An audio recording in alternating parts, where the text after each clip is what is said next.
Think of a really puzzling crime story. Well, that's the tale of a guy who pulled off a super daring airplane robbery in 1971.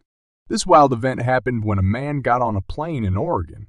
As the plane took off, he did something, and that was enough to spread chaos throughout the country. 24 November 1971. A man calling himself Dan Cooper boarded Northwest Orient Airlines Flight 305 in Portland, Oregon. He purchased a one-way ticket to Seattle, Washington, and paid in cash. He was carrying a briefcase. The man was described as being in his mid-40s, about 6 feet tall.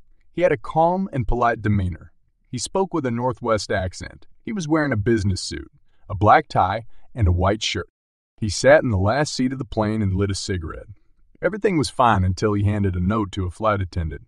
The note was enough to spread chaos throughout the country. It said that he was carrying a bomb. He had two demands. Number one, $200,000 in ransom. Number two, 2 pairs of parachutes. In addition to Dan Cooper, there were 35 other passengers on the plane who were completely unaware of the incident. Another flight attendant, Tina Mucklow, sat next to Cooper to act as a liaison between him and the flight crew in the cockpit. He then made additional demands. Upon landing in Seattle, the fuel trucks must meet the plane and all passengers must remain seated while she brought the money aboard. Authorities decided to fulfill his demands for the safety of those 35 passengers. The plane landed in Seattle and police gave Cooper a bag full of $200,000 in cash and 2 pairs of parachutes. The plane was also refueled. Cooper allowed the other passengers and 2 flight attendants to disembark in exchange for the money and the parachutes. However, the pilots and 2 flight attendants remained on board. The plane took off again, now heading to Mexico City just as Cooper had requested. Somewhere over Washington and Nevada, Cooper ordered the crew go in the cockpit. He putted the money on himself and jumped out of the plane using one of the parachutes. He vanished into the night, leaving everyone scratching their heads. The FBI and many other agencies searched high and low for Cooper, but they never found him. The newspapers went wild, and people started making guesses about who he might be. Some said he was a professional criminal, while others thought he was an ex-soldier who was angry about something.